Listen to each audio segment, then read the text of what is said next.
9h30, Bastidores CNN de volta. Vamos falar sobre economia, porque em meio às incertezas fiscais e a alta do dólar, o ministro da Fazenda, Fernando Haddad, cancelou a viagem que faria hoje à Europa. Foi um pedido do presidente Lula.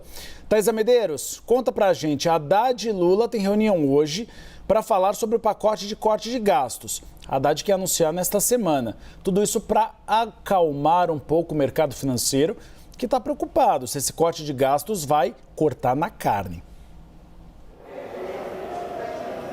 Exatamente, Uribe. Boa tarde para você, Tainá, para todo mundo que está aqui nos acompanhando no Bastidores. O ministro Fernando Haddad esteve agora pela manhã aqui com outros ministros em uma reunião do G20. Ao retornar ao Ministério da Fazenda, ele falou com a imprensa, disse que mais tarde se reúne com o presidente Lula, está aguardando ser chamado após uma série de ligações que o presidente precisa fazer, aí sim, para conversar sobre esse pacote do corte de gastos que o mercado está aguardando essa divulgação, esperando aí essa divulgação que vem sendo negociada já desde agosto. Então, muita coisa em jogo nesse momento. O ministro, inclusive, cancelou sua viagem para a Europa. Ele ia ficar até o dia 11 de novembro na Europa, cumprindo demais agendas. E aí, segundo informou o próprio Ministério da Fazenda, a pasta emitiu uma nota oficial explicando que o ministro Fernando Haddad vai ficar aqui em Brasília resolvendo questões domésticas e aí, oportunamente, mais para frente, vai fazer essa agenda que estava prevista na Europa. Então, agora a expectativa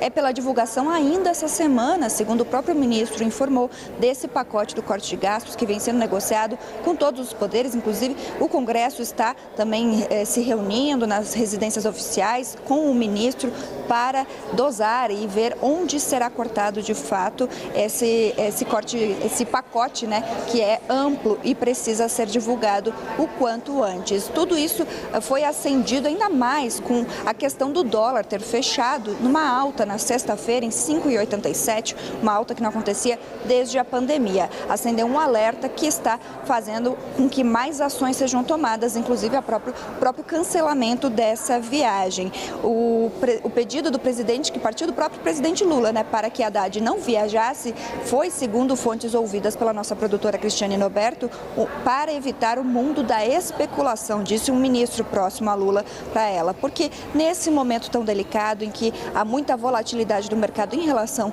à questão do corte de gastos, seria arriscado o ministro Fernando Haddad sair, até porque, segundo ele, está bastante adiantado do ponto de vista técnico o processo aí para a divulgação desse pacote. Então, é um momento de finalizar a proposta e essa semana ainda teremos novidades a respeito desse pacote de corte de gastos que a gente sabe tem muito a ver aí com o equilíbrio das contas da meta fiscal e também do orçamento público que está para ser votado no Congresso Nacional, o orçamento de 2025. Então, a gente acompanha hoje o momento que essa reunião entre Lula e Haddad vai acontecer para saber as novidades a respeito desse pacote. Volto com vocês.